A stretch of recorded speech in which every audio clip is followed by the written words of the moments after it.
This week on Pivot with Purpose. What do you say to those that are like, well, now you're 43 or it's too late or you're never going to find a man? I'm sure because the internet is ruthless. Let me tell you, they can say it all they want, but I've never had so many men at my front door. Ever.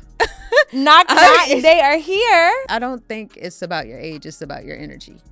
Because when you express your needs, you're teaching someone how to love you. I never even knew what my needs were. When we're working all the time, sometimes our relationship muscle becomes underdeveloped. We lack the proper communication to stay in a relationship, no conflict resolution. And that was me. I've dated some really amazing men. They taught me communication skills, conflict resolution, just by how gentle they were with me. And what happened?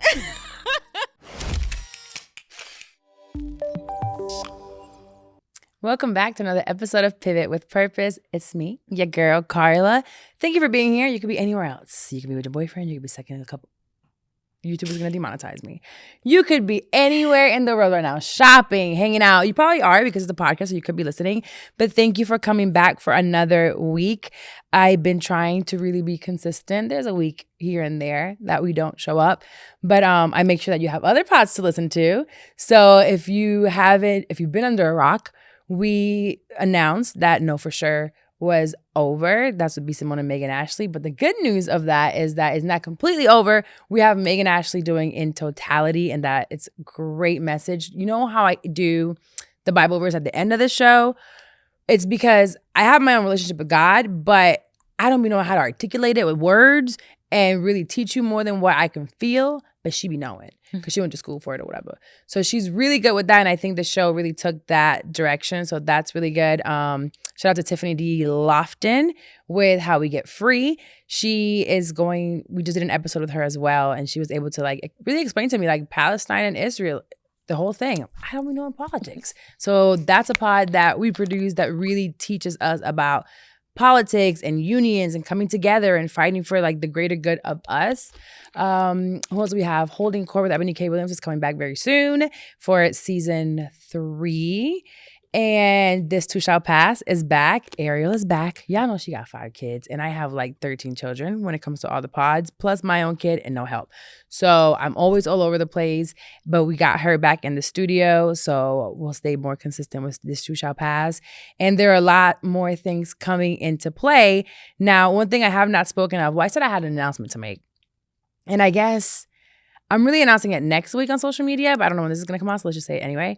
I signed a deal with to be the production company for a new show with iHeart and Will Packer. Now, little did I know when 6 months ago they reached out to me, it was like, oh, there was an email, but the email said XO Necole. And I was like, well, why is their blog? My breakup was not that serious. Like, we're not that known. Who's hitting me up? So I realized that Will Packer Media, am I saying it right, bought out XO Necole. And I was like, oh, interesting, cool. As the weeks went by, or like a couple months later, I get a DM from hellonecole. And I'm like, well, not everybody spells Nicole N-E-C-O. I'm like, I think this is the same girl. This has to be her. So when I looked, it was. So how crazy how the world kind of like puts things together into the universe. So after chit-chatting, I was like, well, girl, come on. And she's here. So welcome. And thank you for coming on the show. Thank you for having me. You're like my bestie in my head. A little. Let's be friends, girl. I know. And I'll be in Atlanta so we can hang out. You know. So before we get started, because Nicole is here to hang out with us today and chat, and we're going to have so much fun. It's going to be deep. It's going to be, the whole thing is this is going to be like a serious Pivot with Purpose episode. There's so much pivoting. There's so much living in your purpose. There's just a lot of it. So we're going to talk about it in a fun way because that's what we do. But I do want to shout out Nike Cortez 14 says, I love it here, Carla. You be having all my faves. I love Jessica and her platform, for real, for real. I think you're talking about Jessica Rose. I low-key already had peeped how dope you were. Stop. I love me. Especially since recently I've been getting dragged on the internet. I peeped how dope you were, but I love how you opened up about where your business sense came from. You're a bad businesswoman mama. Keep it going. You are natural. I love y'all sometimes. Thank you. I definitely use this platform to just be open about where I've been, where I come from, even when it's the negative reviews that I'll read on here, because I'm not everybody's cup of tea or a shot of tequila, and that's fine. They can find it somewhere else. If you don't like my pod, I produce other ones, or there are like 2 million other ones. Go over there. Over here, we be hanging out and having fun, and we relate to each other, which is why you're here too, because I know you sent me some messages and such. You're like, I'm watching the show and I'm cracking up or like listening to it. And also,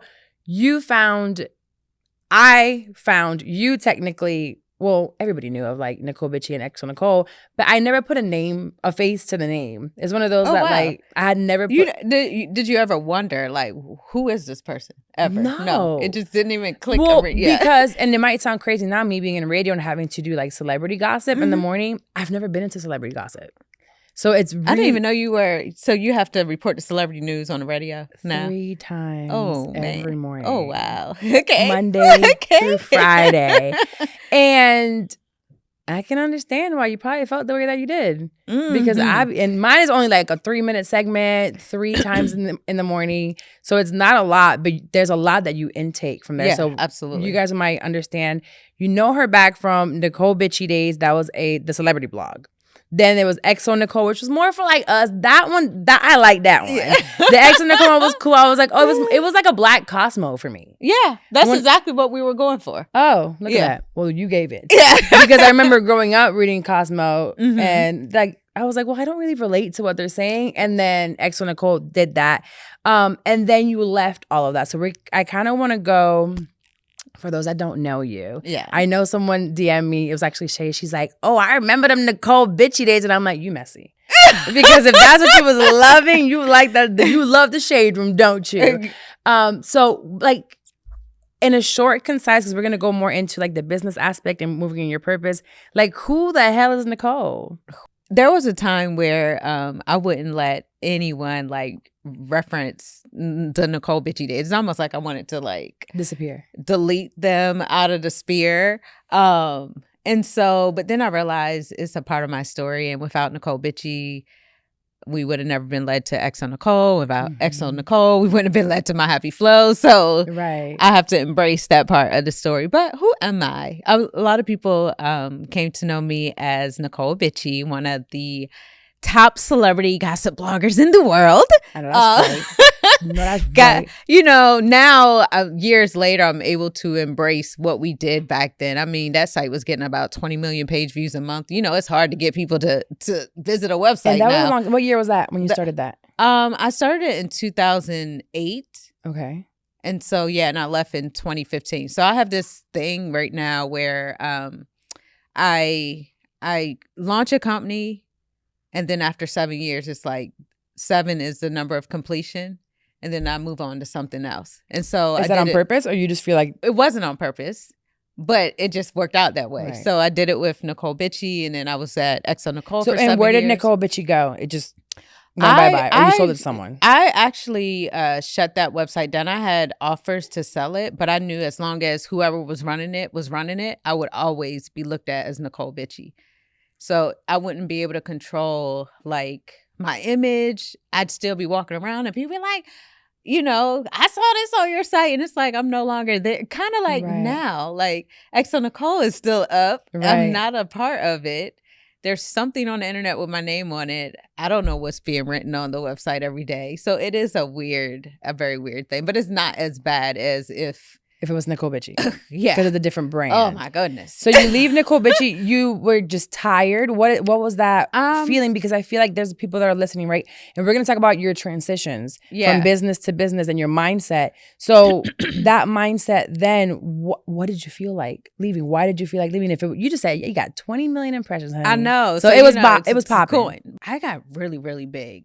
I'm only saying that because when you're behind a computer, you don't understand how your fame outside of the computer and how the world views you. Yeah. I'm sure B. Simone and Megan and all these people that you work with that be getting these big platforms. Like one day you look up, you walk outside and everybody knows your face. And you can't go into the mall, you can't go to a restaurant without and that's what happened, and that was a very uncomfortable thing for me, especially with the type of site it was.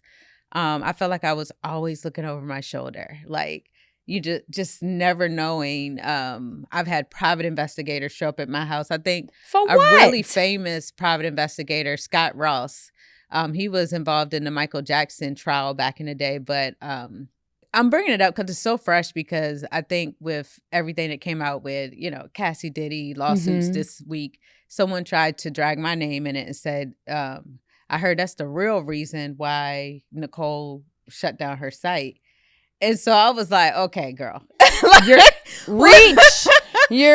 One thing I do not want to do is get caught up in that story. But I knew she probably had heard me tell the story before for a long time.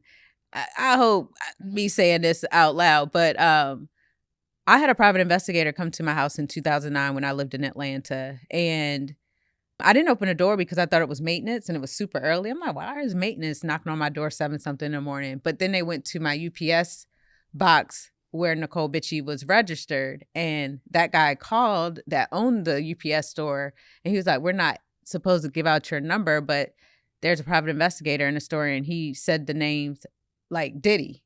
So I was under the impression all this time that Diddy sent the private investigator to my house. And it was over like some Rihanna and Cassie nude pictures that someone tried to sell me. And I'm not that type of blogger, so I declined.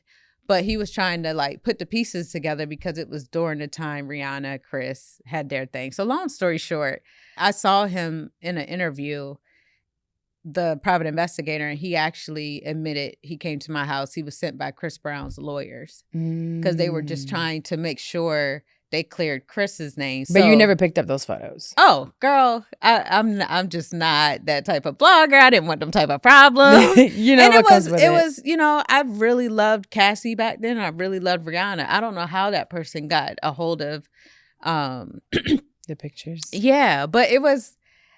I say all that to say, I don't think I've ever lived in a building that wasn't secure since then. In terms of like every building or location I stay in has to have a concierge. You gotta use multiple key fobs to get up the elevator because that just scared. That's so you lived. Me. Although you grew really fast, I'm sure money was flowing in. You were doing well, and from the outside, it's like, oh, you have it all. You weren't. I didn't have any peace. And if it costs you your peace, it's too expensive. Right. I say it all the time. I didn't have any peace. And but I will say I have an interesting story because we were talking about him. And I don't know if I want to say his name on here, but he was one of the reasons why I actually pivoted. Okay. I'm telling these random celebrity stories. This is not going to be the entire podcast. Trust me. So there is a relationship guru. Okay. But he be also hooking up celebrities. And so he called me one day to check in on a celebrity woman. And I don't want to put this relationship guru out there. Fine. But I was like, you calling me about all these different people. When are you going to hook me up? Right. Because, it's hard to date as a blogger. You can Google me, therefore I'm a celebrity too. Hello. Yeah, when are you going to hook me up? And so he said, I have somebody. But he loved himself some Jesus. Hilarious. He said, I have somebody, he loved himself some Jesus. But he said, don't mess this up. He's a good guy. So long story short, I got hooked up on a blind date with someone me and her know mutually. And nothing ever romantic happened. But when you're in the music industry, you're around a lot of toxic masculinity. I think it's industry, period. Yes. And so I had a very negative view of men. I thought they were all disgusting. They use, their power for wrong. And I sit down with this guy and he's so self-aware. He's, spiritually, mentally evolved. I could tell he was living in his purpose. He mentored young men. And the way he talked, I had never met a man like that before in my life. And I remember thinking, it's because of what you do. And I remember thinking, there's no way this type of man is going to date a woman like me. Wow. So I wanted to change my life that day. Because if that's going to expose me to higher quality people, not just even men, but just even period. friends and Right. business people. Friends, all of business it. people, etc. Like it's almost like I got snatched out of the Matrix and like, no, this is real life. Like Right. there are really good people out here. So girl, I went home and a month later I moved to Arizona and started plotting Really? plotting my So- shift. Okay, so right after that's when you left Necole Bitchie. I went to Arizona and I left Necole Bitchie 6 months later. Wow. I picked a date, which was in July, and I counted backwards. And so It's like you never know who God is sending you to kind of like put Man. a little fire under you or to just Listen. move you or to like Listen. open your eyes to something different. Because everything I just heard was like, is your experience is the one that allowed you to believe that men are terrible, which I mean, we see it all the time. But then I Yeah. also see people and men that are there for their families, him being one of them, Absolutely. and so many others. I have a cousin who's amazing. I see men that love their wives, especially that couple. Like they're around other couples that are together. And again, it's not to say they don't have their own issues. Yeah. Because my goodness, every couple has their issues. But there are men. I mean, Carlos is here, the owner of the studio. Like Yeah. him and Carolina. It's like I see them and I'm like, man, he loves her. They respect each other. They do work together.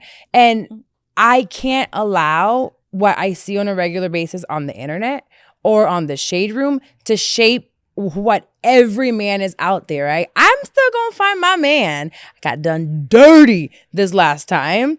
And before that, maybe I was a little toxic. So I haven't found my one, but I don't want to believe that there's not my Yeah. one out there. I don't care how old I get. Yeah. Carlos wanted me to mention how great of a husband he is again. And father, and how lucky Carolina is to have him. He wanted me to say that. No, so we're speaking on the fact that you chose to change certain things about yourself when you decided that you wanted to attract a different type of Yes. energy. Honestly, Person not in just my man, life. right? Yeah, It's like not men. just men, friendships, everything. Probably Like, fix things with family. So you go to Sedona, and what are you focusing on? so I went to Scottsdale, Arizona, actually, which is probably like 2 hours from Sedona. The only reason why I went out there because Oprah and really high level people would always talk about going to Arizona, like for healing and relaxation. Right. So I had never really been out there, but I was like, shoot, all the rich people going out there, I want to go to. Like, it must be something out there for me. Right. But what did you ask me? What did you go there to change? What was your intention, and what did you start changing about yourself? I knew I couldn't be in LA and New York anymore if I wanted to evolve in this higher version of myself. And so you can't really be around people that kind of hold you to this. It's almost like they put you in a box and there's this idea they have of you. I needed to get away from all of that. So I knew I wasn't going to be around any friends out there. Like I could literally go out there and redefine who I am and reinvent myself. And so what were some of the characteristics that you wanted to change? Man, I mean, honestly, going back to being at breakfast, because we had breakfast and the person told me, you know, I tell young players, if you're serious about a woman, don't take her out for drinks because drinks can lead to something else. Take her to breakfast or lunch earlier in the day, you know. Daytime dates. Ooh, I yeah. love it. Ooh, I love my daytime date because I'm date. sleepy at night. But I remember thinking, there's no way a person like this would date someone like me. Like, I don't really have a lot of substance to me.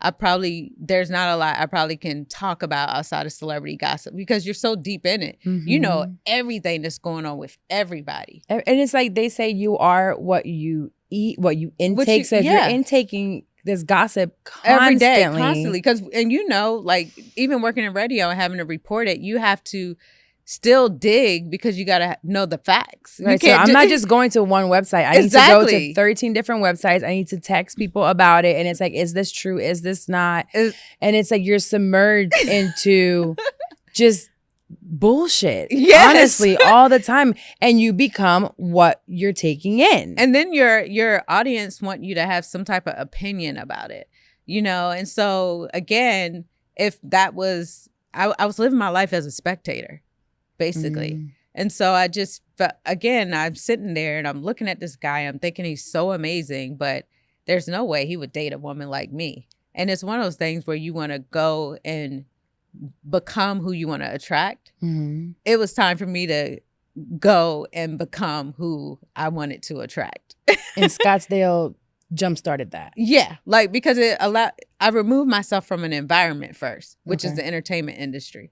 So that means I can't go to Atlanta, I can't go to New York, I can't go to LA. What's somewhere off the, and people used to say, well, how are you going to stay relevant? And I'm like, if I'm relevant for the wrong reasons, I don't want to be relevant at all. But it's also scary because that's where your income's coming from. Yeah, so you really have to reinvent yourself. Yeah. Now, XO Necole comes into the picture how much later? Well, after I shut down Necole Bitchie in 2015, 2 months later, I launched XO Necole. And it's only because I was scared to lose my audience. And I thought maybe if I flipped a switch on the website and brought them something new, they'll stick around. But not everybody is going to be like on that same path. If they came from mess, they want to know who's smashing who and who cheated on who and who stole the money. You got some people that are evolving with you and they're like, right. Wait, I see the direction you're going. I like this better. But then you got the people that's like, girl, where my tea? Like, what are you doing? Right. And then they don't really believe you're going to stay true to this switch.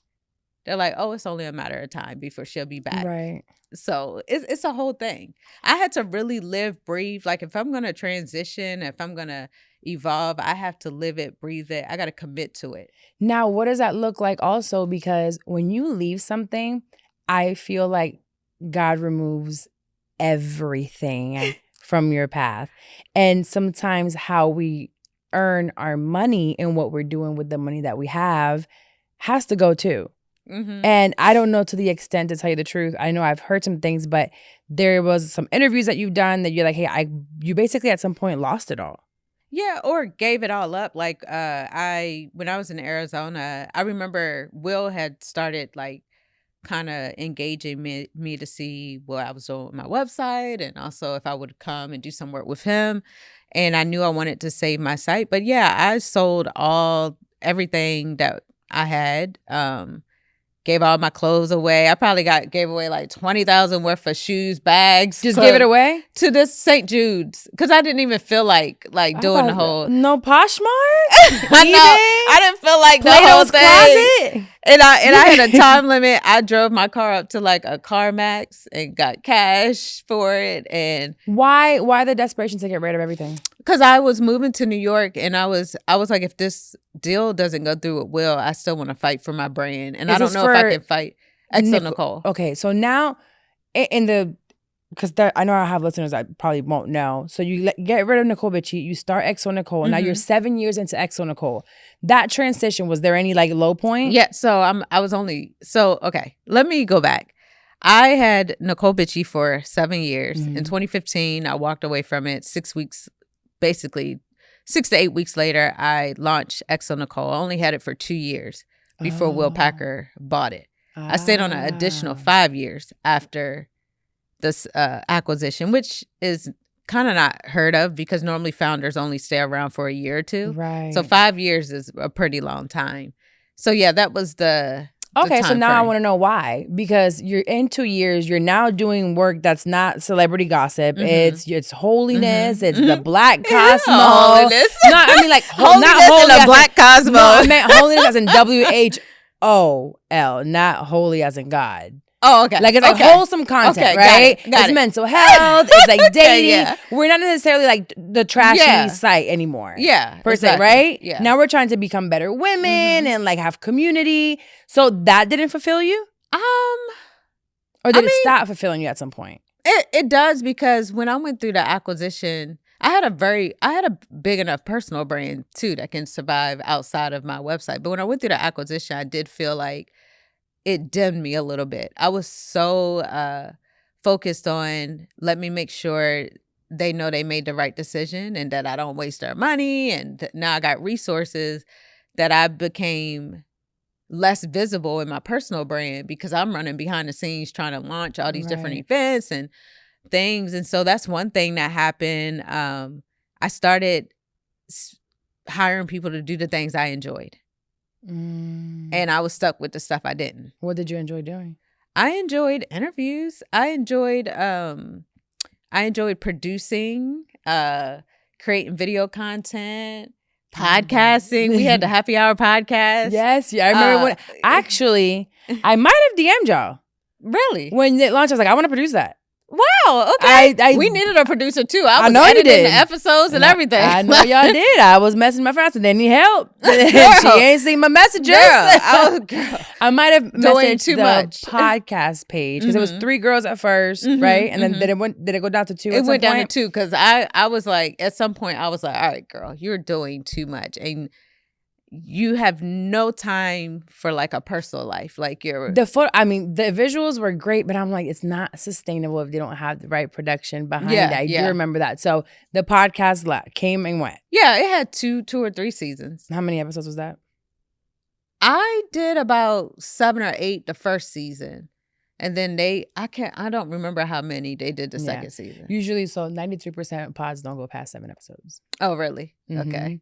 Once you get to 7 episodes, it's like, how do we sustain this? One, money. It's expensive. There's a lot of work to do. There's a lot of time to do. And if you're doing it all yourself, oh my God, especially when you're having to put out clips and stuff and like build community, that's a lot. It's a lot of work.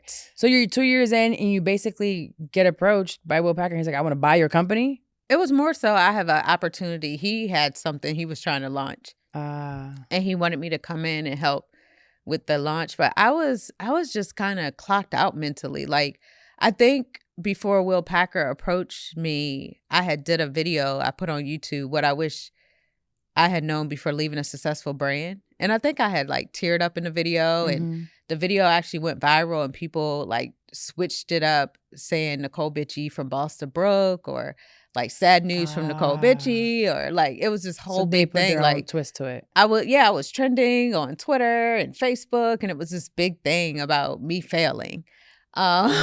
Which I've seen.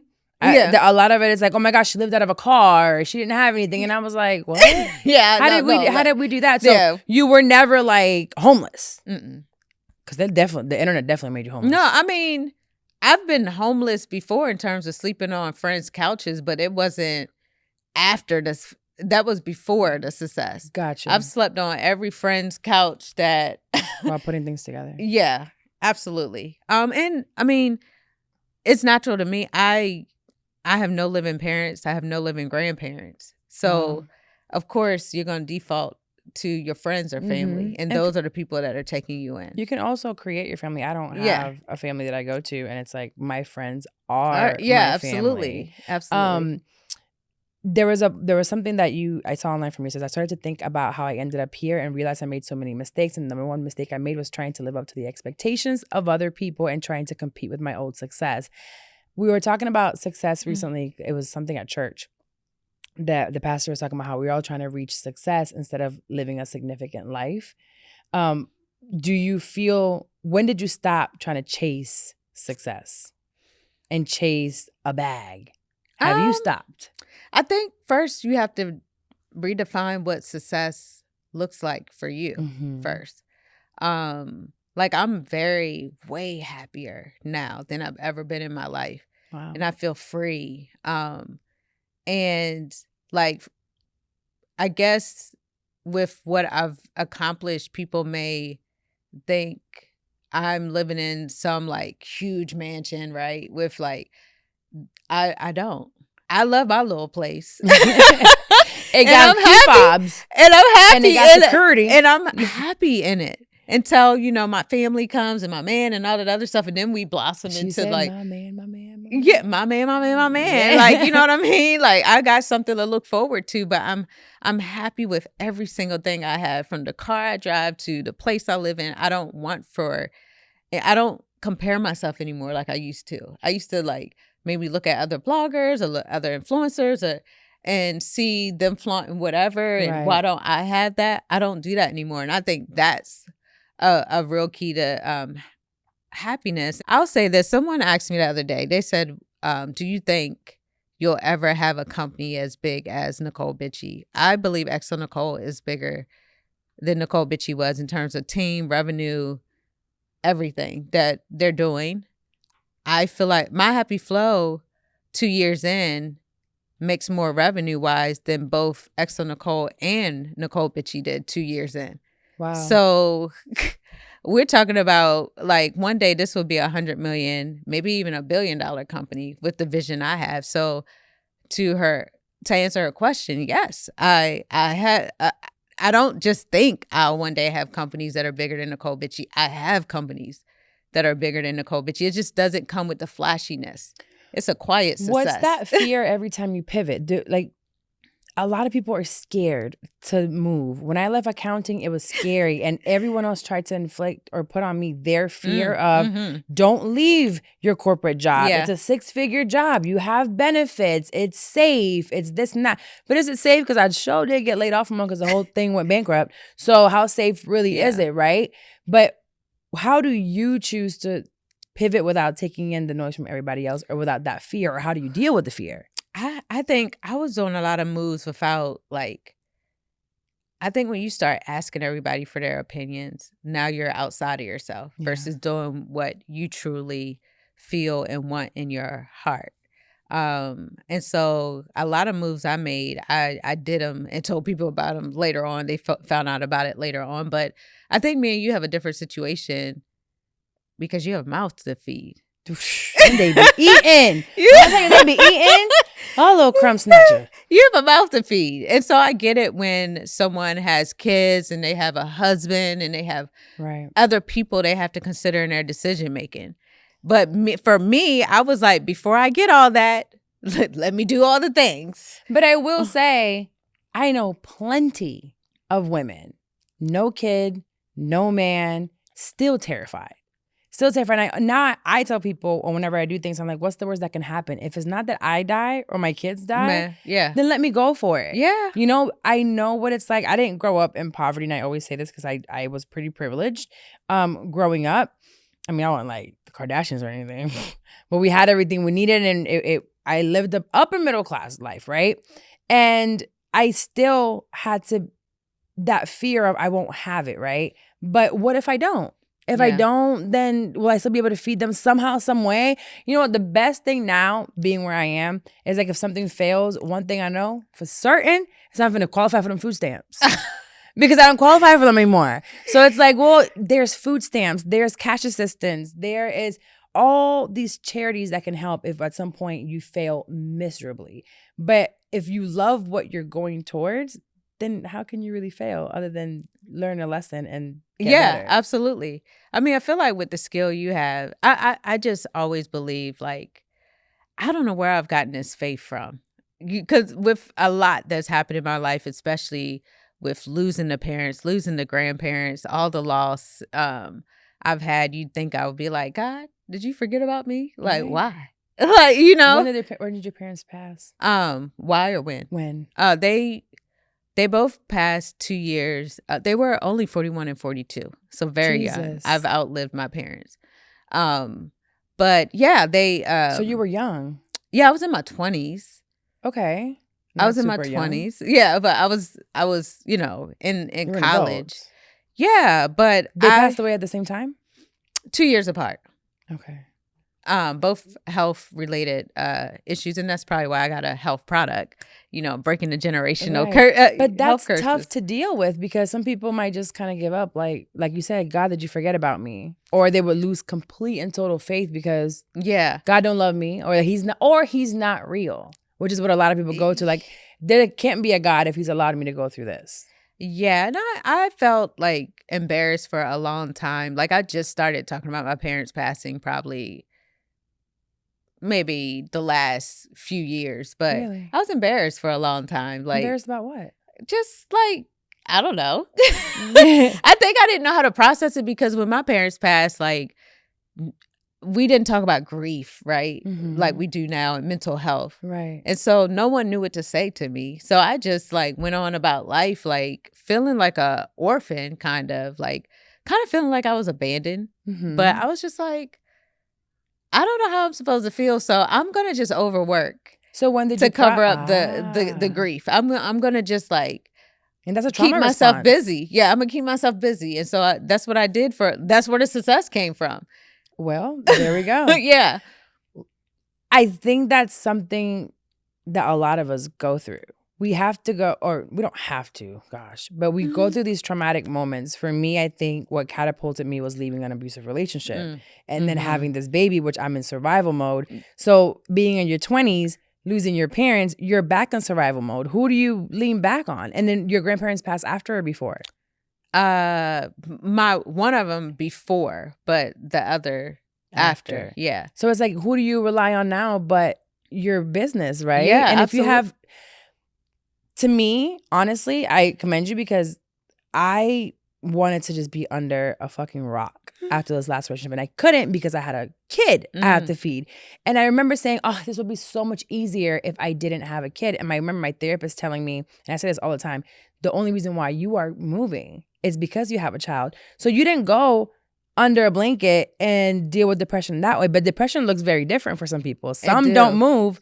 Others go into like hyperactive mode. Oh yeah, that was me. Overworking, over just doing the absolute most. Were there any negative things that you can remember or habits that you picked up that you're like you had to get rid of after all those years of just not dealing with it? I honestly recently started thinking about how I definitely have a fear of abandonment, or as people say, abandonment issues from my parents passing. And I think it started pouring over into like even my work at Necole. Like I was overworking versus bringing a bunch of people to help. Like you just said, I would have produced y'all podcast. You know, I'm up here editing on weekends. I can't believe you were doing that. And, but I'm doing all this because my abandonment, fear of abandonment, is causing me to want to, this is how I remain in control and how I remain irreplaceable. You posted something that said perfectionism is a response to trauma. So you were trying to be perfect. I didn't want, and I wanted to keep my job.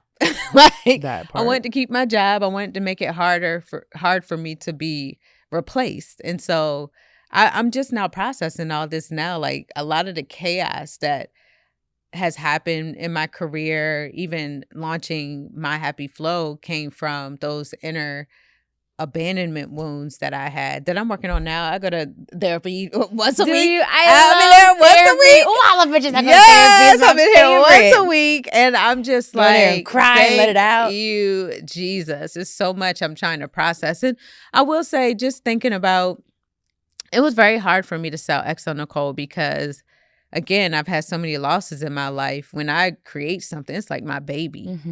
And then Necole was tied to community.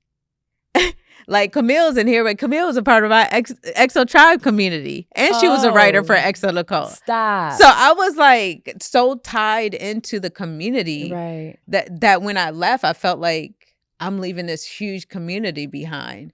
I'm leaving my baby. Like, so it was, literally, I think it was way more traumatic for me to sell my business than a lot of people, because I was just so tied to it because it's the only thing I had. That was what was getting me up out of bed every single day when I no longer have parents, you know, so don't have kids and that type of thing.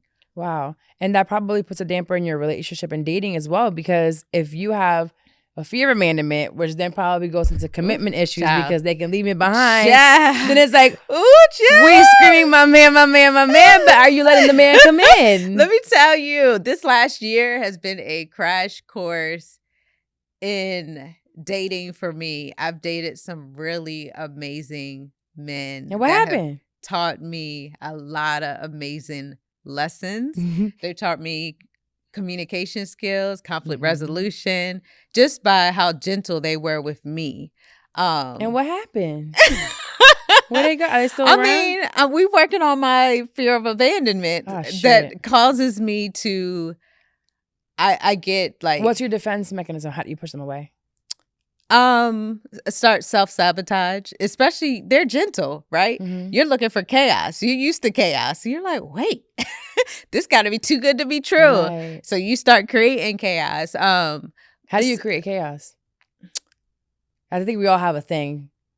I don't have anything crazy. Like I'm pretty. I mean, I'm not putting ranches and cars.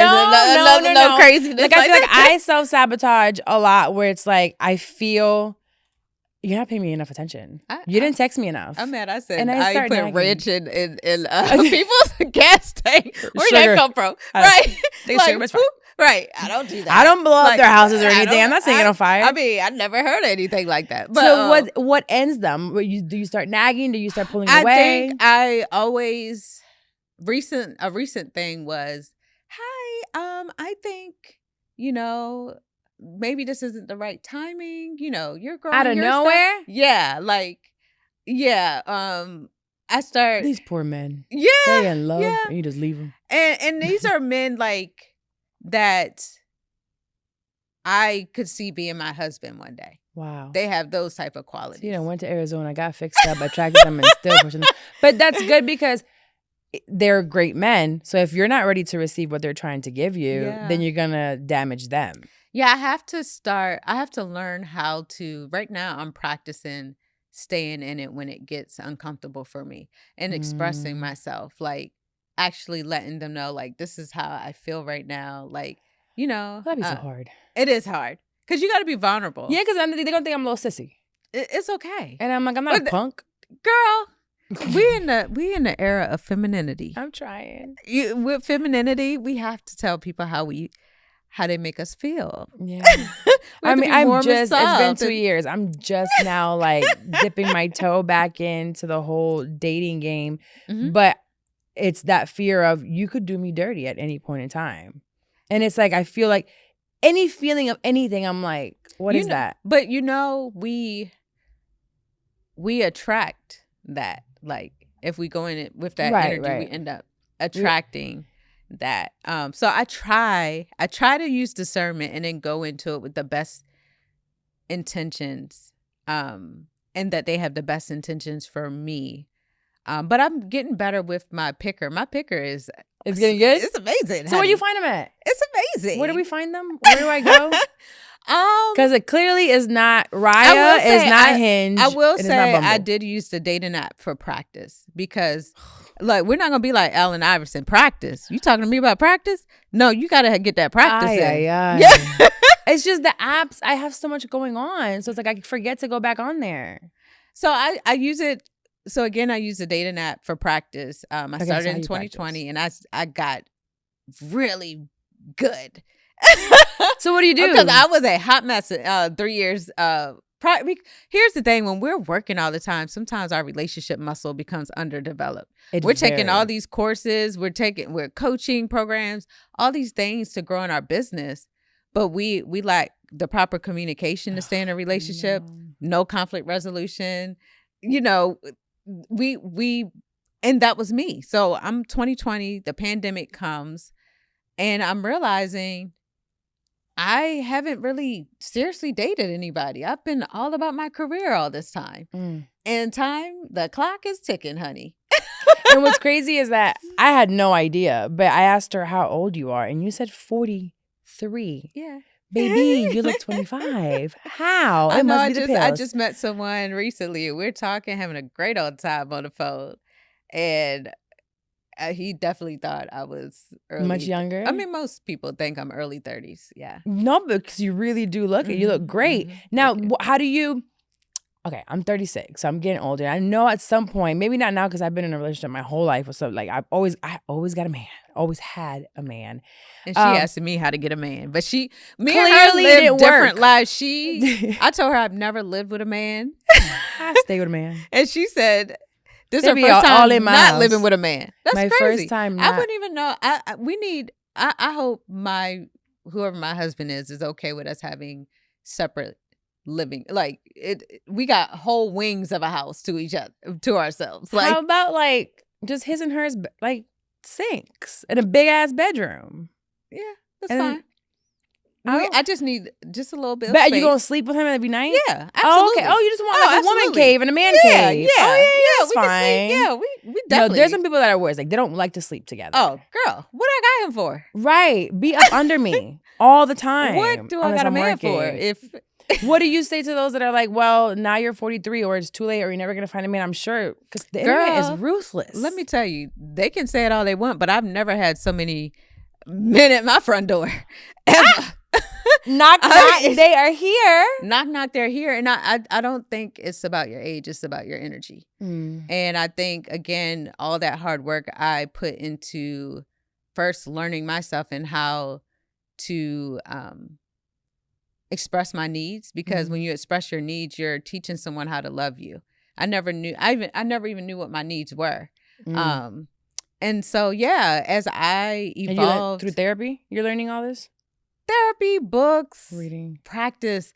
People, I know people love their single season to get themselves together, but there's a lot you can't do in your single seasons because you don't have anyone holding a mirror up to you, showing you the weakest parts of who you are. That's what happened when you're in a relationship with someone. And so I had to get out of my single season and actually get in the game and play the game and date and date, like I said, evolved people. I'm not learning from dating narcissists. I'm dating. But here's the thing. My last relationship he literally was diagnosed with NPD. And what is that? Narcissistic personality disorder. Oh, wow. So when you hear like narcissist or narcissism, and where most people use it as a token word now, I dealt with the worst of the worst on the spectrum. My goodness. Like close to sociopath. Oh, child. And it was extremely scary, and you don't realize it's happening because in the beginning they're amazing. Oh, they're charming. And it's just so perfect. They're such great listeners. When do they change? When you move in, or like? The change happens when they're able to isolate you. Oh, yes. Okay. And they're chipping away at your confidence little by little, but they do that. They build you up so high first. Wow. That you're so head over heels, right? But it happens fast but slowly. Wow. And they look at what you're missing. So they'll either look like, well, you have issues with your family, or someone in your family is dying, or you have abandonment issues, or you're a single mom. Let me propose to be the dad, be a father figure that they've never had. And they show up because maybe they show up. Ooh, child. And then when it changes, it catches you by surprise. And now you're trying to figure out how to get that back. It must be something I did because that man is there. I've seen him. I touched him. I made love to him. He loved me. So what did I do so that man will go away? So let me get him back. Oh, wow. So now you spend all this time trying to get them back, and they know that. So it is sick. Ooh, the cycle just feels. Then they give you just a little bit, and you're like, oh, I almost got it. Breadcrumbing is what they call it. Breadcrumbing, yeah. So it's really hard to leave out of there, and it happens to some of the most intelligent, amazing people. Yeah. And it's not just Like women. I know men that have been in it as well, just because once I started talking about it, I don't enjoy. I wouldn't say I would talk about it where I would make a whole platform of it, because I know some people have, and I love that they do because I go and watch their stuff. But you get so submerged into it that's all you'll ever see. And I don't want to think everyone is a narcissist or that they'll do it, because now anytime anybody's nice, I'm like, why are you being nice to me? You got PTSD from that. Absolutely. How did you get out of a relationship like that? For me, it was survival. I had to go. Once things got physical, I had to get out of there. And it's like, I had to think of my baby. And I can see when people don't have a kid, they can keep going. Or also, for me, I was blessed. I still own my home here. I still have my car here. I had a business. I didn't financially depend on him. Oh, yeah. So I was able to get up and leave. Yeah. But it is really, really hard. Have you ran into one that you felt? Yeah. Or somebody that was... Yeah, like probably the first guy I dated. And when I got... hell. Yeah, the 2020, we shut down. I meet a guy on a dating app. And I was like, it was almost everything you described. They're so perfect. Yeah, in the beginning, and they're so charming. Attentive. Yeah, you're like, oh, okay. Like it was, how did you figure out it wasn't it? I mean, they break consistency. It started being like a push-pull, hot, cold dynamic. Yeah. Yeah, I really hate that. But that was my first time ever hearing the word narcissism, and then just start Googling and seeing the characteristics, and you're like... And that's the only reason why, like with mental health, people are talking about it a lot. And like, oh, and now it's become a gimmick and people are doing it for money. And yes, there are some that are doing that. But I also appreciate the fact that whether it's depression, anxiety, bipolar disorder, or narcissism, that it's being spoken of, even if it's used as a weapon sometimes, because now our people will kind of, even if you just do a Google search, there's people that be like, I never heard of this, or I thought narcissism was someone that was full of themselves and just like an arrogant person. Yeah. Somebody that thought that they were deep, all that in a bag of chips, right? It's so much deeper than that. there's a spectrum to it. We all have some sense of like, you know, in order for me to do a podcast or for you to do a blog or think that someone's going to buy your product, there's a sense of like being on that spectrum of a narcissistic trait. Like I have something better than somebody else. Yeah. But that you're not putting anyone down for it and you're not stepping on anybody's little neck. Manipulation and all the other stuff that comes with it. Absolutely disgusting. So dating is hard. Yeah. But it seems like you're having a good time. I'm having an amazing time. Are you still using the apps? I just for practice, but like, what do you mean by practice? Like making sure I know how to engage with and communication. Men. It's a certain way to talk to men. Like like just knowing how to act on a date, like all of that. Like my first date, I can't be burping. One of my first dates on a date app, like I came, he was so mad at me. I had on ripped jeans. I had a baseball cap on. What was wrong with that? He was dressed up. Like now I'm starting to attract more men that very well dressed men. Okay. Very well dressed, like very masculine, very well dressed men. Okay. And you like that? That's what I'm attracted to. Okay. Yes, absolutely. But all the time?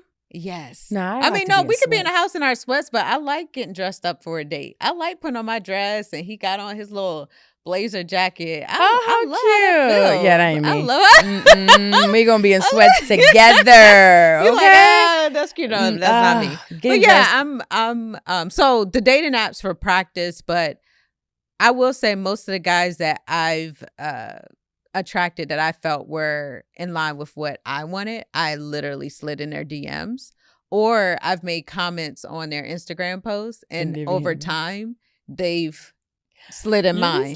Yeah, like what you be saying in a DM? I might say something like, "Look, if you put it out there, they're either gonna catch it, alley-oop it, or they're not available." So I might just ask, you know, I don't mean to be intrusive, but are you single? Oh, like, she goes straight for it. Yeah, like, well, I beat around the bush. Like, I am you so single childish. There's a little GIF that's a girl shooting, and it says, "Hey." That's what I do.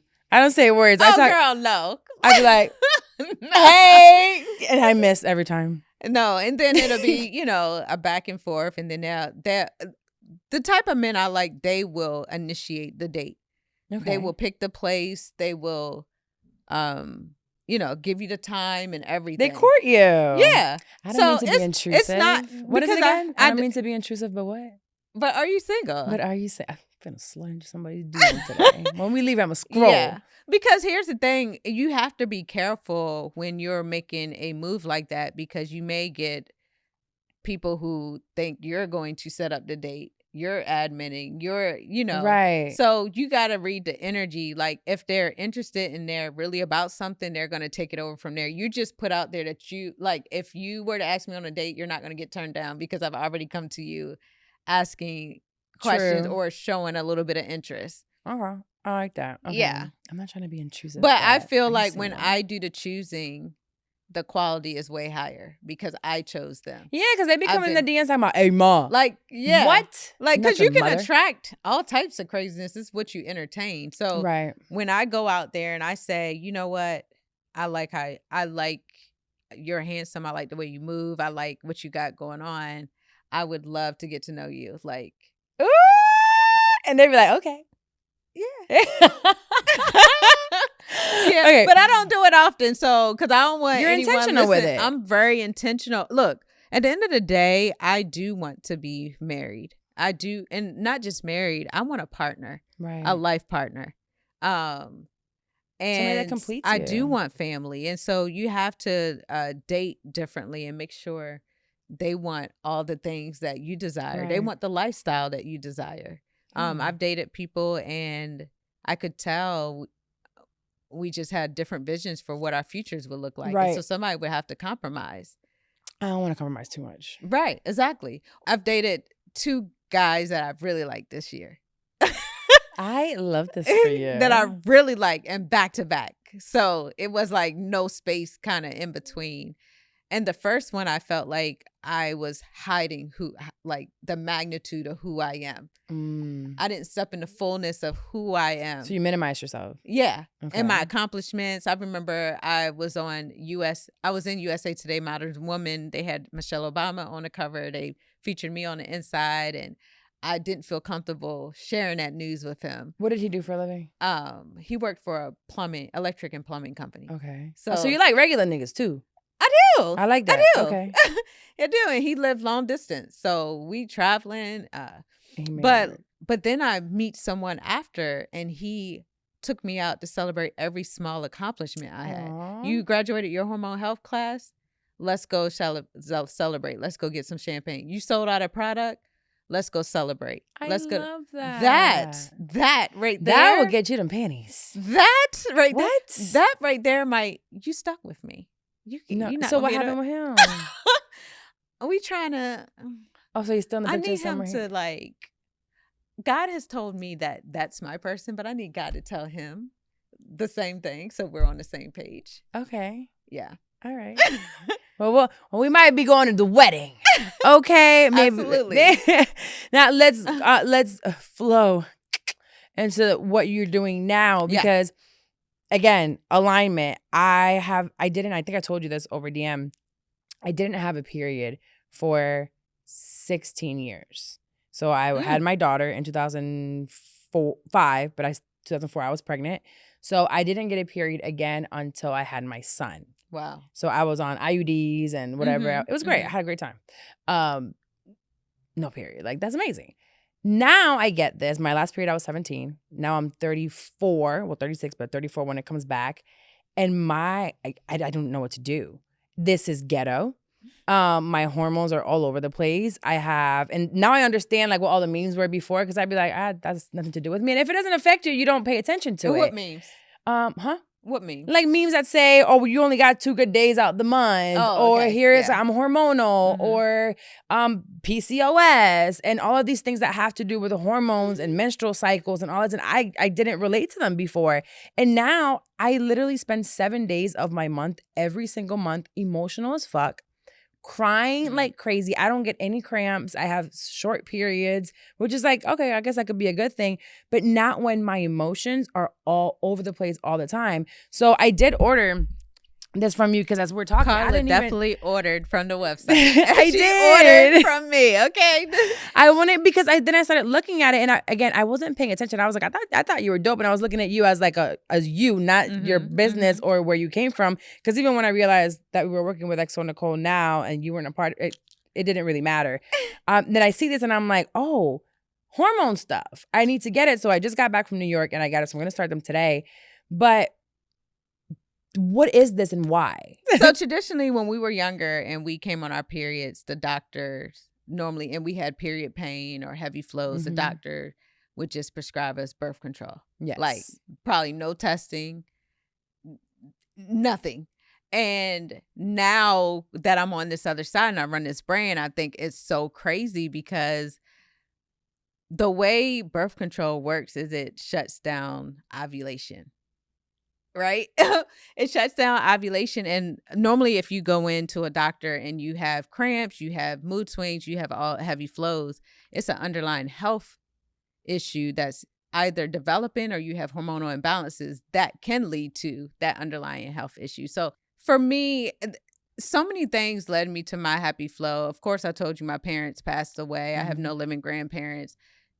All these people in my family were on medication for years, and it just led to death. It didn't lead to them getting better. Have you ever spoken about what the medical, what they passed away from, or what the medical history is? So my mom passed from breast cancer, which ties into that product, and I'll tell you in a minute. And then my father, he drank a lot of alcohol, so a liver failure. Type of thing. And then my grandparents, we got heart attack, stroke, fibroids, all types of stuff in our family. A ton of health issues. A ton of health issues that could be preventable if we're eating the right nutrition. And so I read this book when I was in Arizona called "You Are What You Eat," and it was about I've heard of it. Yeah, it was about this doctor, and these people would come to her on their deathbed, and she would nurse them back to health through whole foods and vitamins. And I was like, wow, this is powerful. And so that made me go and study holistic nutrition and hormones. Dr. Gillian McKeith? Yep. Okay. And so when I was studying hormones, I found out that most women that have fibroids or breast cancer have an abundance of estrogen in their body. It's an imbalance. So they have way too much estrogen in comparison to progesterone. I'm not going to get too scientific with it. And I also studied the plant-based ingredients that's in here. So what myhappyflo does is it has 2 ingredients, indole-3-carbinol and DIM, that is found when you eat broccoli, cauliflower, cabbage, all of those things. But you'd have to eat a pound of those a day. Gotcha. And who's doing that? No. But what those ingredients does is it lowers the estrogen in your body. And when you lower that estrogen, that's when you see fibroids starting to shrink. Wow. You drastically reduce your risk of breast cancer. And so that's what's so dynamic about this product. Most people take it because they want a better period. Well, when they have a better period, it's telling them that their hormones are balanced. Gotcha. When they have the period pain, when they have the mood swings, when they have the nausea and all these symptoms, that's a hallmark sign that your hormones are imbalanced. So this will balance them back up. Now, should you get tested first to see where your hormones are? I love my customers that get tested. Like there was a customer, she was having a period twice a month. And this is a customer that wanted to get pregnant, but she's bleeding during the time she's supposed to be ovulating. And she goes to the doctor. The doctor kept pushing birth control, but it's like, that makes no sense. I'm trying to get pregnant. And she came to me as the last ditch effort. Like, I want to try your product. I see the reviews you post. And I love this customer because she's testing every month. So she knows how long her luteal phase is and all that. But within a month, first of all, she stopped bleeding and she started actually ovulating. Wow. She wasn't even ovulating before because she had ovulation sticks. Right. And every month she just saw her cycle get better and better. And so what happened, those hormones got balanced. And so now she's actively trying. We're hoping this month is the month she get pregnant, but she's 3 months in now. And it normally takes, I love that. I've had so many customers that they thought they couldn't get pregnant and they got pregnant within, and these are people that wanted to get pregnant, but they just. You're like, it wasn't an oops. I'm not just out here creating babies. These are people who had fibroids, who had endometriosis, and then they'd get on the product. And did you have any of those issues? Ever? I think I've been using DIM and indole-3-carbinol for quite some time. I think I am probably one of my only friends that have never been diagnosed with fibroids. Wow. And 3 of my friends have been recommended hysterectomies. Jesus. And the only difference, well, there's 2 differences. I've been taking DIM and indole-3-carbinol for a very long time. So I'm very removed from what even period pain feels like. Okay. But 2, I've never been on birth control. Gotcha. And so going back to birth control has synthetic hormones in it, right? So you know how we tell people like the meat and the dairy, all the hormones that are in our meat and dairy, and that's what's causing these fibroids, that's what's causing these breast cancer, and it's like, but there's hormones in birth control, right. And they pump us with these hormones. And that they just increases, won't get vasectomies. Just get a vasectomy. And I don't understand. Yeah, and that is what helps increase women's risk for breast cancer and fibroid growth is the hormones that are in these birth control pills, etc. So you're seeing a lot. I am gonna try them. It's myhappyflo. I have such a hard time with my period now, just because of my mood swings. Yeah, that one of the first things you will notice when you're on myhappyflo is more balanced moods. I can't tell you the amount of men that have told me that I have this calm about me. You do? I was about to tell you. Like, you're so like happy. And happy girl, before myhappyflo or before I, start taking what's the ingredient again? So myhappyflo has DIM and indole-3-carbinol, which are plant-based ingredients.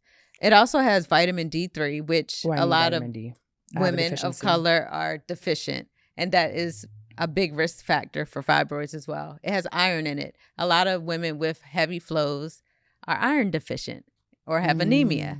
It has B6, magnesium, vitamin C. Like, so there's we all the put- vitamins. Yeah, we put. So there's like a daily vitamin. So it literally picks up where your diet leaves off. And Okay. I created this formulation for women. I'm thinking about the woman. She's busy. Sometimes she's skipping breakfast. Sometimes Right. she's working through lunch and having her first meal in the evening. So she has all these micronutrient deficiencies going on. She has inflammation in her body from junk food, coffee, all these things. Relax. Calm me out. Fuck. I literally I was eating Funyuns in New York at like in the middle of the night and for my Happy breakfast. Flow for that woman because there's Me. a combination of things that are causing these really terrible periods and these PMS symptoms. Right.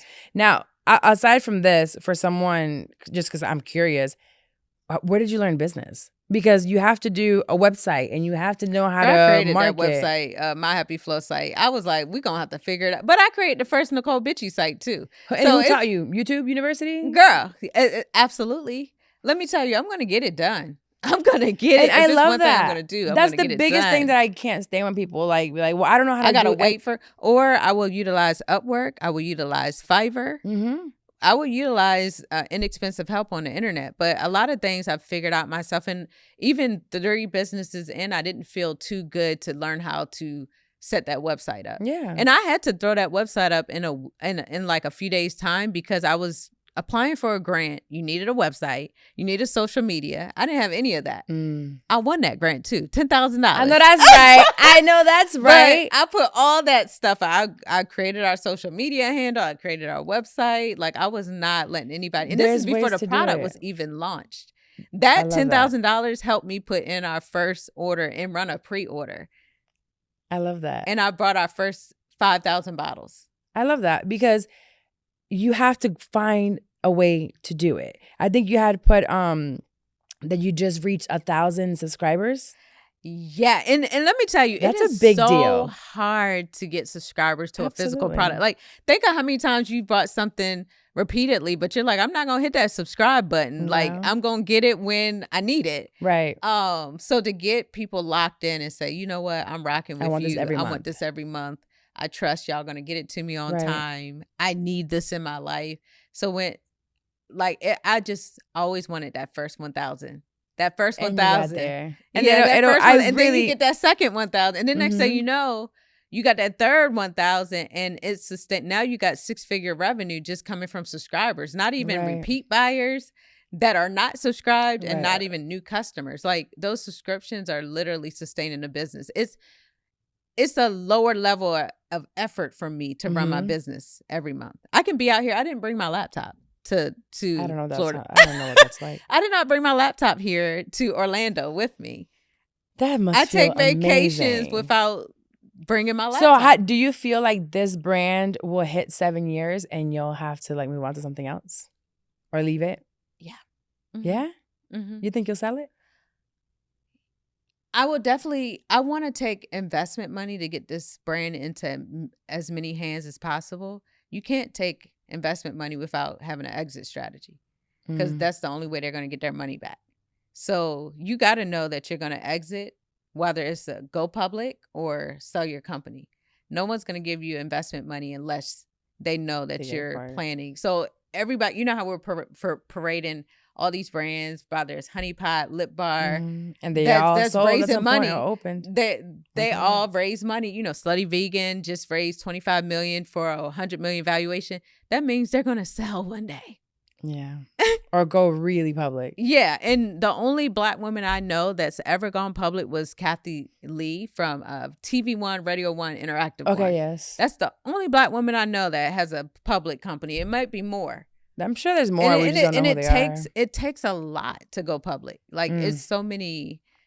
to sell stocks and how you have It's to have a lot. large You better have company. your like books together. Well, My Happy Flow will have its books. It will. together. It will. So, but yeah, I will say, so this goes back to what we probably were about to talk about before the podcast episode started. One of the best things I could have did for myself was earlier this year, I started soul coaching with like this Reiki healer I had, but she did something called soul coaching, and she really allowed me to first go forward 5 years. Where do I see myself? What do I want my life to look like? How do I want to start my days? You know, if I have kids, how am I, am I going to practices? What are my mornings like with my husband? What are my nights like? 6. And so when you start going ahead first, you're like, all right, how do I create that life? And so I like that. The way I was running myhappyflo, I was about to turn it into almost like another media company. I was running it like I ran Necole, and how I was running Necole B. I was about to do all these workshops and throw all these events and hire all these people and stress myself out and be on a hamster wheel. But it wasn't in alignment with the life I wanted for myself 5 years from now. So what does that look like? When I realized I do want slow mornings with my husband. A man introduced me to some slow mornings together, and I'm like, I want that. I like it. I want to be able to drop my kids off to practice and be there for their games and stuff. And that means I'm going to have to hire a CEO. I probably cannot be the CEO of my company with the lifestyle I want for myself. And eventually you'll do it. Exactly. Once you build it up enough. Exactly. And so I definitely encourage entrepreneurs when you're building businesses to take time to figure out what you want your life to look like, because you may have to restructure how you're growing your business. That's why it was important for me to launch subscriptions.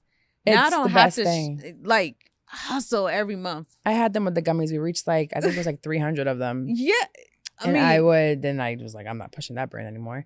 But definitely it was like, it's going to come in. Why did you? It had my ex's name on it. I didn't want to push that no more. I owned it, but I was like, I'm not pushing that anymore. Yeah. So I have rebranded, and I've been sitting on putting it back out, but yeah, I don't know. And I will say the groundwork, the first 2 years of growing a product-based business was a lot. Putting the automations in place, the different flows, your welcome flows, your abandoned carts, browse abandonment, your text flows. And you do this all yourself? I hire email marketing companies to put, but we got so many flows in place right now. But that's great, because then you can attract more new customers, and they can see them, and you're in everybody's face. Because email marketing is super important. I want to say a lot of people jump into ads and you don't even have automations set up. So people are coming to your site, but you don't have a way to capture their info. And I will say, until a person gives you their text or their email, you're renting the customer from these social media platforms. They're not your customer. They're not. Now, when they're giving you their text, their SMS, their phone number, and their email, now you can nurture that relationship through newsletters, through offers. And so, yeah, it's been an interesting journey. And that's why I also partnered with a great fulfillment center and warehouse, so that I'm not shipping the product. That's good. I can just spend my time focused on marketing. I love that. And they're shipping out the product and taking the orders. And so, hey, I'm just growing my business. You're working smarter, not harder. So much smarter. And my life is so much more fulfilling. I love what I do. And that means you're working on yourself too, because you come from a chaotic life. So chaos means you would be doing all the things to do what you're comfortable with, and you that comfort zone of what you grew up with. So you're now getting comfortable with the soft life. I'm comfortable with the soft life and making sure that I'm spending at least 70% of my day in my zone of genius.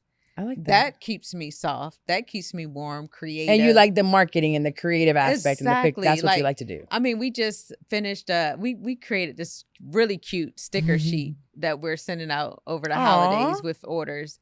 And it has all these little phrases that people want to put in their journal or something to remind them of their magic and all that. Such a girl. Yeah. And I love girly stuff. That type of stuff excites me. And we put together a holiday gift box that we might be sending out to some editors and stuff like that. All of that stuff is fun and exciting. Working with the manufacturer to I know, I got with that vitamin. What is this? 7-day vitamin case. And then I saw it and I was like, I always mess up. I never take my vitamins. I don't know where they are. And I had a kit, but it was ugly. I'm like, I like this one. I might put my little zinc in here, my vitamin D. Show them your 7-day vitamin case with the mirror. I love it. So you can't even tell what it is from the outside. I couldn't. Exactly. I thought it was makeup. So you can have that on your desk and people not know that you got a million vitamins in there. Right. I love the whole pink. I've been into pink the whole past year. I don't know why. But I love the whole thing. I'm excited to start taking it.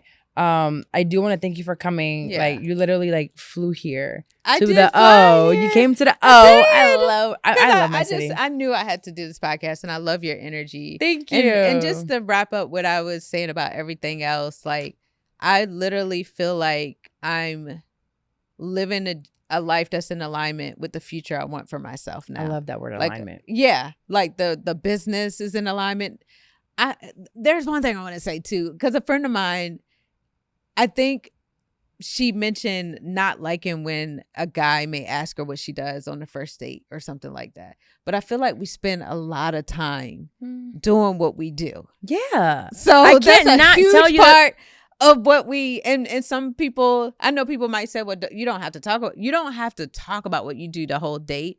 But I feel like if you're not proud of what you do, and you have a problem with people asking you about what you do, it's probably because you're not living in your purpose, one. Mm-hmm. But you should be super proud about what you do. And I wasn't when I was a gossip blogger. Mm-hmm. I would do that pause when people say, so what do you do? And I just like shrink back. And that was my sign that I wasn't in alignment with what, the life I wanted to live. And now, like, when people ask me, I'm excited to tell them about what I'm doing and how this product is changing women's lives. And guess what? When you talk about what you do and you're excited, other people are going to go tell people what you do, and they're going to be just as excited about what you do. And even when there's in dating, men are like, oh my goodness, she loves what she does. Because you're happy and they're with telling it. their family, they're telling their friends. Mm-hmm. I've seen men actually in front of me talk to their another woman about what I'm doing and say, tell them, like with excitement. Love that. Right. And I used to be like, well, why don't they tell people about what I do, or are they not proud of what? It's the way you relay what you do. You have to be your biggest fan. And then they're going to take the energy of how you told them what you did, and they're going to tell other people. So I want to remind people of that when we're out here and we're shrinking back and we don't want to tell people, no, you tell them with excitement what you do. It's a little bit hard. I do this all day long, so it can't be someone who doesn't like what I do, because I love producing. Yeah. Like being in front of the mic, I love because I get to meet people like you, right? And I get to hang out and I'm like, I like her. And I get to meet them and I make a lot of friendships or build relationships around all of this. I don't do it often, but even when I'm on sets, like I meet different people, I open different opportunities. But at the same time, I love what I do. So whoever's talking to me on the first date, a couple of years ago, they'd be like, what are you doing? If I said podcasting, they'd be like, what? Mm-hmm. What are you doing? Now, finally, people know what the hell a podcast is. And it's like, just like saying I have a TV show or something, or I produce TV shows. Absolutely. What that would mean to other people. Or because I'm in radio, I'll say I'm in radio. There are times that I just don't want people like looking me up. Yeah, but they're gonna have to know. Like, right. So sometimes I'm like, do I want to say something? But so it's like, for me, I'm like, I want to wean them out a little bit faster. So if that means, but I'm scared because I feel like I'd rather you on a first date realize this isn't it for you than we're cool and we're chill. And then suddenly you got a problem with what I do. Like, good. But what about the ones that there's so much information about us on the internet that they can use it to kind of like, I don't know. I get scared that they'll use my information to lure me in, and they know more about me than I know about them. You never think about that? No. Okay. I don't anymore. I don't anymore. Because again, it's all in our energy that we put out there. Right. So if we're like, we're more aware. Yeah, we're more aware. And discernment is so you can tell on that date. You can tell, like you know the red flag. I still like a little toxicity, and I realize that because you like a little chaos. I'm working on it, but not for a long time. I'm still like attracted to it. What does the toxic and the chaos? Boy. What does that look like? Like they up to no good, but they're like fun and they're big and like they're fun. But that they're toxic. Fun, like they make me laugh and they want to go outside and they be hanging out, or maybe not like out like in clubs or whatever, but it's like, let's go here, let's go to this show, let's hang out, I feel like, or they'll say some real toxic shit and I'm like, what the fuck? Like, that was your sign to run, but right? You're like, you know what? But I'm like, I'm not gonna take it serious, and that's what's been happening the past couple of weeks since I started like chit-chatting with people.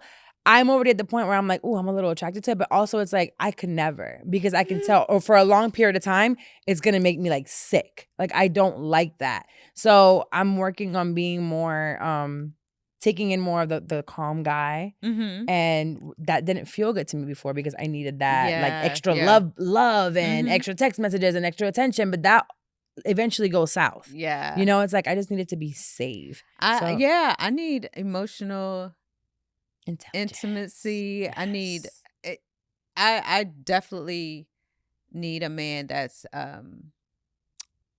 gentle with me. Yes. I like when men handle me with care.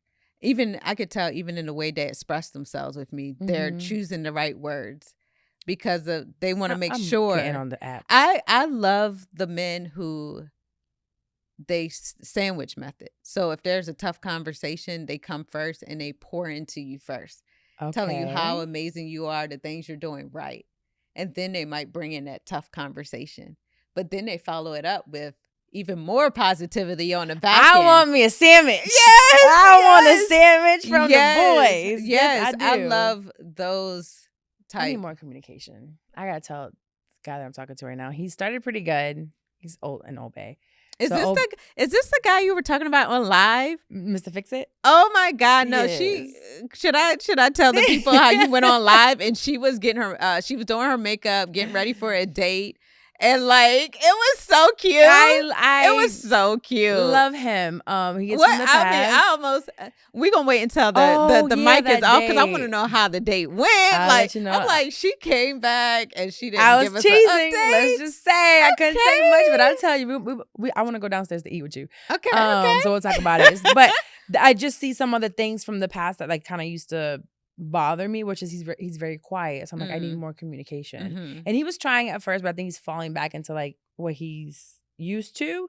So I'm just gonna try to continue the conversation, like, hey, this is happening, or help this. But I feel like I'm doing it. When I do it, I nag, or I feel like I'm nagging. So there's an art to these men that taught me. They taught me it's an art to it. Okay, it's an art to it. So I want to, but I want to know real quick before we get off, like, how are we expressing? Well, what is when you say you need more communication? What does that mean? I need more validation because he's a very quiet guy, and he showed his love language. The way he shows it is with acts of service. So I'll be picked up from the airport for sure. He'll come and fix anything. He'll help me with anything I need. He'll be there. But I also need words of affirmation. So the acts of service got him down packed. Yeah. But he's a mute. Like not you literally. Words of affirmation is need a those big words one. of Reassurance. Yes. And I thought that was a negative thing. It's funny because my therapist, I kept telling her I need reassurance. I do. And she said, I'm afraid if you're asking for that from a guy, he's going to mistaken that as being needy. And she said, what does reassurance look like for you? And I said, well, communication, as you say. Tell me I'm communication pretty. And support. And she said, well, maybe if you use those words, it might come across to them a little bit better. But I do also think when we're asking for communication, we have to kind of guide them into what we mean. Yeah, and we have to teach them. I'm not opposed to teaching you how to love me, because how are you supposed to know that? You're not me. Yeah. And a lot of people, I remember my ex would be like, I'm not gonna teach nobody how to love me, how to treat me. And I was like, nigga, shut up.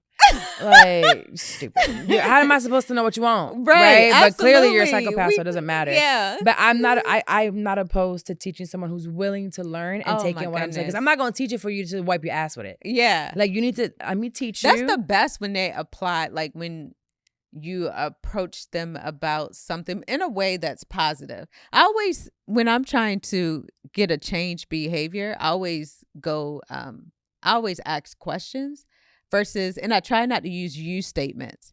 Like, when you do this, because when you use you statements, when we use you statements, it puts people on a defense. They're ready to, they might gaslight, like they're ready to defend themselves. So they're going in defense mode before you even begin. So I'm about to sandwich a little bit today. Yeah, sandwich. I'm about to sandwich.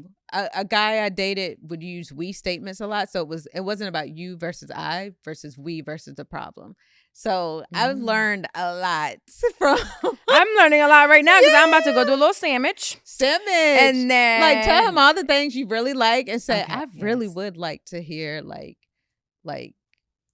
what do you want to hear? I want him to slap my ass when he walks by me. Or what I'm gone a lot, right? So we're not spending a lot of time. It's like just random I miss yous or random like I'm glad you're having a great time. Or little things like that, which I don't think come natural to him. Yeah. But if he's willing to do that, then we would be fine because everything else we're good with. Yeah. See? I just need those Just need that little tweak. Yeah, he gonna have to tweak a little bit. Yeah. You gotta give us the update on like how the sandwich method works. I'm about to sandwich store, Public subs me, okay? I'm about to be all in there sandwiching all day. I'm excited. This me about too. to be her new boo. Watch. Because that's just a small tweak. I feel like that's a small tweak. I also still want to date. Well, yeah, that's fine. I don't know. We'll figure it out. Well, we wrap up every episode with a Bible verse. And today I was actually recording with This Too Shall Pass, producing that. And someone wrote her because she was getting ready to go to court to do some things. And they were like, you need to read Psalm 91 before you go in, which is the prayer of protection, is also my son's name. Oh. So I wanted to bring in there's 2 verses of Psalm 91 that I love. And if it resonates with you or with anyone listening, for me, it's huge because I'm always like, I want protection for my family, and my son's name is that. And Psalm 91, verse 7 and 8 is 1,000 may fall at your side, 10,000 at your right hand, but it will not come near you. You will only observe with your eyes and see the punishment of the wicked. And I think that a lot of times we're like, there's so much going on around us, and it's going to affect us, and it's going to hurt us, and it's going to break us down. But if we have the faith that we're supposed to have, and we're truly believing, all of the commotion around us and all of the evil that's happening, it's going to be right there at our feet, at our side, but it will not touch us. And I've been there. I'm in there right now, watching people and things crumble, and I'm still right here, right? And it's like, I didn't get a scuff on me. There's like nothing, and things are still happening. Yeah, there are things that happen, but I can see with my own eyes, and I've been able to witness the punishment of the wicked. And to me, that is like, I'm seeing it. So I have to believe that it's happening, which also leads me to, I need to act right. And I need to do right. And I need to make sure that I'm moving in the right way, and that I'm not being a hypocrite or anything like that. I'm not perfect. Yeah. You know, and owning my imperfections. But it's not saying, well, I'm imperfect and whatever. It is what it is. No, it's like, I might have done this wrong. Let me fix my wrong. Let me continue to walk in my faith. And let me continue to work on myself so then I can show that to my child. Like this morning, he was not having it going to school. And I just prayed in the car on the way here. I'll be crying, so I didn't take that pill. I was really emotional because I'm like, what a blessing to be able to walk into the daycare, and they're like, go ahead and go in with her and sit with him on the floor and take an extra 10 minutes because this is my business. And if I'm late, I'm late. Absolutely. You know? You don't have to run out and clock in and be on somebody meeting. There's no white man waiting for me nowhere. And if I'm late, I'm late. And I was able to give him that extra time, where with my daughter, I would have been like, take her, I gotta go because I'm gonna get fired, and then I can't feed her, and then I can't pay the rent, and I can't. There's so much there. And y'all, I can't believe this girl got an 18-year-old. I cannot. Can you believe this? You look amazing, okay? Ooh, that girl. You know, when you're 18, you snap back right quick. Then you get them in your 30s and in your 40s. I was like 18. Like, I had to stop the recording. Like, what? 18. Wow. A whole grown little woman. But just knowing that I'm able to see that I'm being protected at all times. Yeah. So if that resonates with anyone, just read all of Psalm 91 because it's a great one. Like, I really love that psalm, and we are protected at all times, and you are too. Yeah. And so is your business, and regardless of what you do, like I am really excited. Jesus Christ. I am really excited to take this and to watch it continue to flourish. Oh my gosh. I this is one last thing, because I know we're running long, but sometimes the magnitude of how many people this product is going to impact one day and what it's doing for people overwhelms me, especially as a Black woman. Like, I don't know anyone that looks like me that's in this industry doing vitamins for hormone health. And helping women with fibroids, endometriosis, and that type of thing. And I think that's why you don't see me promoting it on my timeline a lot, because I feel like even the thought of who I'm gonna have to become is not only scary to me, but potential people who date me. Mm-hmm. And I even have to date differently, knowing who I'm going to become. Like I can't be messing with the. You can't. I remember Laurent telling me very clear, whatever you do, do not. I think we made a clip of it because he was like, do not make yourself smaller. Whoever it is will take you in your entirety for who you are and what you're doing. And if this product becomes the next, like, I don't know, honeypot or Vagisil, I don't know, is the biggest woman thing I could think of. You're so silly. No, but you know, those huge brands, it's like you're doing something positive and something you can be proud of. Something I could be proud of. And so I had to, like I said, I had to make sure the friends I'm surrounding myself with, the men I date are reflective of who that person needs to be to grow this company and to represent this company in a positive way. I want when I walk in a room or my man walk in a room, they get it. Like, right. No, and that you continue to keep your faith up too. To absolutely. Shield yourself from, my goodness. Yeah. So many things are going to come your way because the bigger you are, the more positive things that you do, the more the devil tries to come to destroy. And he will throw everything, whatever he can that will stick.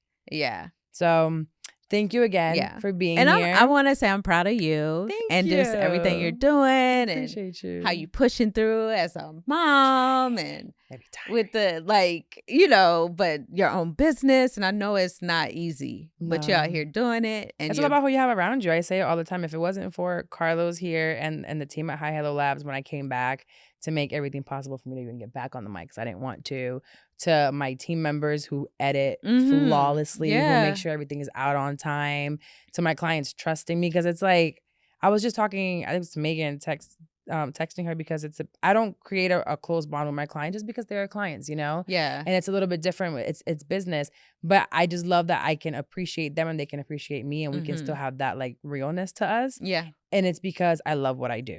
Absolutely. Right. And it's like the second that it doesn't align with me anymore, alignment is huge for me. If you don't align with me, I don't care how much money it is. I won't take it. Absolutely.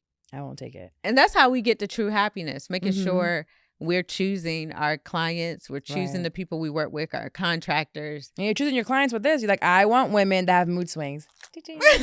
That's me. Yeah. So I'm going to take my first 2 today for sure. You guys can go to myhappyflo, right? myhappyflo. So if you have a painful period, heavy flows, if you have mood swings, if you have PCOS, endometriosis, fibroids, this is a product that will change your life. They are calling it miracle in a bottle. I love it. They call it life-changing, game-changing. There's women that thought they never, ever experienced a pain-free period. And now they are. And that's beautiful. To my best friend, Wendy. She goes through hell with her PMS. I'm like, ugh. I'm like, my PMS is hell. Girl, mine, it's a whisper in the night. Like, it's the best. It's the best. It's the best. I don't have to plan. I've never heard anyone describe their period as the best. It's the best. We in sync. We besties. Like, it's the best. Well, y'all can find her on social media. What's your @name? Hello Necole, HELLONECOLE, and then myhappyflo, MYHAPPYFLO. FLO. Now, you know, you can find us here at Pivot with Purpose, Carla Wilmaris on all socials. And if you're looking to launch a podcast, all you have to do is go to ideatolaunchpodcast.com. The self-paced course is, you get money off by using Pivot. And if you're looking to just figure out if this is the space for you, if you want to do a podcast, just do a regular consultation. It's 20 minutes and I will let you know if you even should work with me, if I can help you in any way, shape, or form. If I can't, I will be completely honest with you until you find someone else that can help you. Or I won't. I just will say I won't work with you. But definitely I will give you an honest opinion. Thanks again for showing up for another week of Pivot. Carlos is about to throw me out the window. Gotta go. Goodbye.